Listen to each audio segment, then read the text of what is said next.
Hi everyone, in front of me I've got Oppo Reno 7 Lite, and let me share with you how to activate automatic system updates on this device. So first of all, let's enter the settings, and here we have to scroll down to the very bottom to find about the device.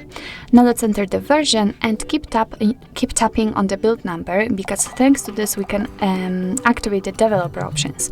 So let's enter the pin pattern, whatever kind of screen lock you've got set, and now let's go back to the system settings. Here we have to scroll down to find developer options, and here scroll down just a little bit to find the automatic system updates option, which is, as you can see, turned off. So in order to turn it on, just tap on the switcher, and from this moment this option is active, which means that your device is allowed to apply the updates when it will be restarted. So you do not have to do it manually, just remember about restarting your device. Of course, you can turn off this option whenever you want to, just by tapping on the switcher again.